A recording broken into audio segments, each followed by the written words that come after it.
Hi అండి. Very good morning. ఈరోజు మనం తెలంగాణ ల్యాబ్ టెక్నీషియన్ గ్రేడ్ 2కు సంబంధించిన ఎక్స్‌పెక్టెడ్ కట్ ఆఫ్ అయితే చూద్దాం. ఎక్స్‌పెక్టెడ్ కట్ ఆఫ్ చూసే ముందు ఒక లైక్ అయితే కొట్టండి నా ఛానల్‌కు. మీరైతే మీ దగ్గర నుండి ఆశించేది కేవలం లైక్ మాత్రమే. మీకు ఈ వీడియోలో పూర్తి ఇన్ఫర్మేషన్ అయితే ఇద్దామనుకుంటున్నాను. చూడండి, మనకు టోటల్ ఉన్న 1284 పోస్టులకు 24,000 మంది అప్లై చేశారు.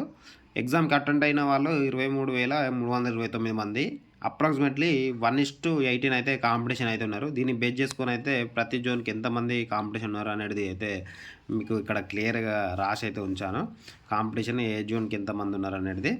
అదేవిధంగా మనకు ఈరోజు జోన్ 4కి అయితే చూద్దాం ఫస్ట్. జోన్ 4లో 159 ప్లస్ ఈ 32 మొత్తం 193 పోస్టులు ప్లస్ ఇవి 13 పోస్టులకు గాను 3,370 మంది అయితే అప్రాక్సిమేట్లీ అయితే కాంపిటీషన్ అయితే ఉన్నారు. క్యాస్ట్ వైజ్ ఒకసారి చూద్దాం. మనకు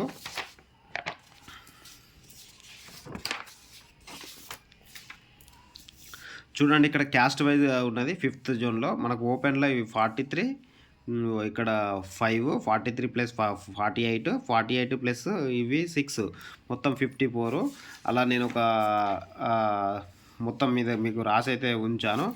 54 చూడండి, ఓపెన్ కేటగిరీలో 4th జోన్లో 50, 4th జోన్లో 11, 50 ప్లస్ 61 ప్లస్ 6, 67 టోటల్.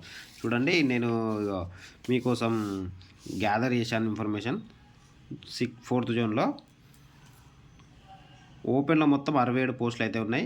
ఎస్సీకి 30, ఎస్టీకి 20 పోస్టులు, బీసీఏకు 16 పోస్టులు, బీసీబీకి 17 పోస్టులు, బీసీసీలో 3, బీసీడీలో 11, బీసీఈలో 7, ఈడబ్ల్యూఎస్ వాళ్ళకి 20, ఫిజికల్లీ హ్యాండిక్యాప్లో హెచ్హెచ్ కేటగిరీ కింద 4, ఓహెచ్ కేటగిరీ కింద 6, స్పోర్ట్స్ వాళ్ళకు 3 టోటల్ పోస్టులు అయితే ఉన్నాయి. క్యాస్ట్ వైజ్గా మనకు గర్ల్స్కి అయితే హారిజంటల్ రిజర్వేషన్ అయితే అప్లై చేస్తున్నామని అయితే మనకు నోటిఫికేషన్లో అయితే ఇవ్వడం జరిగింది. హారిజంటల్ రిజర్వేషన్ ఫర్ ఉమెన్స్ అని.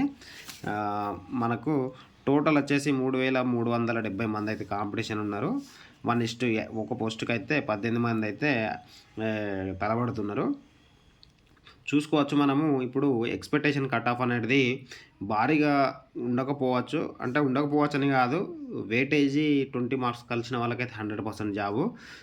అట్లని నిరుత్సాహపడకూడదు. అందరికీ వెయిటేజ్ ఉండదండి. ఓన్లీ కొంతమందికి అయితే ఉండే అవకాశాలు ఉన్నాయి. ఎందుకంటే వాళ్ళు కాంట్రాక్ట్ ఈ సబ్ సెంటర్లలో కానీ, ప్రైమరీ హెల్త్ సెంటర్లలో కానీ, ఏరియా హాస్పిటల్లో కానీ ఇట్లా వర్క్ చేసే వాళ్ళకైతే సంవత్సరానికి 4 మార్కుల చొప్పున అయితే వెయిటేజ్ ఇవ్వడం అయితే జరుగుతుంది. వీళ్ళు చదవడానికి అంటే వీళ్ళు జాబ్ చేస్తూ చదవడం అంటే కష్టం. కాబట్టి వీళ్ళకు మార్క్స్ తక్కువ వచ్చే అవకాశాలే ఉంటాయి. మళ్ళీ వెయిటేజీ కలిస్తే చూద్దాం. ఇప్పుడైతే మనకు ఓపెన్లో 80 మార్క్స్ క్వశ్చన్ అయితే 80కి క్వశ్చన్ మొన్న ఎగ్జామ్ కండక్ట్ చేయడం అయితే జరిగింది. దీనికి సంబంధించిన ఎక్స్‌పెక్టేషన్ అయితే చెప్తున్నాను. 80 మార్క్స్ మనకు ఓపెన్లో 67 పోస్టులు అయితే ఉన్నాయి. మనకు 68 ప్లస్ మార్క్స్ ఉన్న వాళ్ళైతే 68-70, ఇక్కడ 68-70 ఓపెన్లో కట్ ఆఫ్ అవుతుంది అండి. ఇది మన 4th జోన్లో. అదేవిధంగా ఎస్సీకి ఇక్కడ వచ్చేసి 62 ప్లస్ మార్క్స్ ఉన్న వాళ్ళు హోప్స్ అయితే పెట్టుకోవచ్చు. ఎస్టీకి కూడా 62 ప్లస్ మార్క్స్ ఉన్న వాళ్ళైతే హోప్స్ అయితే పెట్టుకోవచ్చు 4th జోన్లో. అదేవిధంగా బీసీఏకి వచ్చేసి 65 ప్లస్ మార్క్స్ ఉన్న వాళ్ళైతే హోప్స్ పెట్టుకోవచ్చు. బీసీబీలో వచ్చేసి మనకు 67 ప్లస్ మార్క్స్ ఉన్న వాళ్ళైతే హోప్స్ పెట్టుకోవచ్చు. బీసీసీలో వచ్చేసి 50 ప్లస్ ఆర్ మైనస్ అండి, 50కి దగ్గరలో తక్కువ ఉన్నా కూడా జాబ్ వచ్చే అవకాశాలు అయితే ఉన్నాయి. బీసీడీలో వచ్చేసి మనకు 68 ప్లస్ మార్క్స్ అయితే రావాలి. బీసీఈలో వచ్చేసి 50 ప్లస్ మార్క్స్ వస్తే వీళ్ళు జాబ్ ఎక్స్పెక్ట్ చేయవచ్చు. అదేవిధంగా ఈడబ్ల్యూఎస్ వాళ్ళకు కూడా చాలా కాంపిటీషన్ ఏం లేదు. 50 ప్లస్ 50-55 మధ్యలో ఉంటే 100% జాబ్ ఎక్స్పెక్ట్ చేయవచ్చు. వీళ్ళు 40 ప్లస్ మార్క్స్ ఉన్న వాళ్ళైతే హోప్స్ అయితే పెట్టుకోవచ్చు ఫిజికల్లీ హ్యాండిక్యాప్డ్ దాంట్లో. స్పోర్ట్స్ కోటా కింద ఒక 45 ప్లస్ మార్క్స్ ఉన్న వాళ్ళైతే 100% హోప్స్ అయితే పెట్టుకోవచ్చు 4th జోన్లో. నేను ఇది 80 మార్కులకి అయితే చెప్పడం అనేది జరిగింది. 80 మార్క్స్కి 80కి ఇంత స్కోర్ చేసిన వాళ్ళైతే వీళ్ళు హోప్స్ పెట్టుకోవచ్చు. ప్లస్ మనకు 20 మార్క్స్ వెయిటేజ్ కదండి. ఈ 20 మార్క్స్కి వెయిటేజ్ ఎవరికి ఎంత కలుస్తుందో ఈ 20 మార్క్స్ వెయిటేజ్ ఎవరికైతే కలుస్తాయో వాళ్ళకు 100% జాబ్ గ్యారంటీ అన్నట్టు. 100% జాబ్ ఎక్స్‌పెక్ట్ చేయొచ్చు.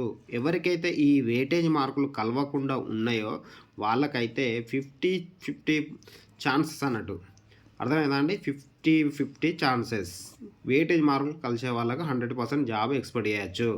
ఈ ఎక్స్‌ప్లనేషన్ గిట్ల మీకు నచ్చినట్లయితే ఒక లైక్ అయితే కొట్టండి. మీ దగ్గర నుండి ఆశించేది కేవలం ఒక లైక్ మాత్రమేనండి. జై హింద్, జై భారత్.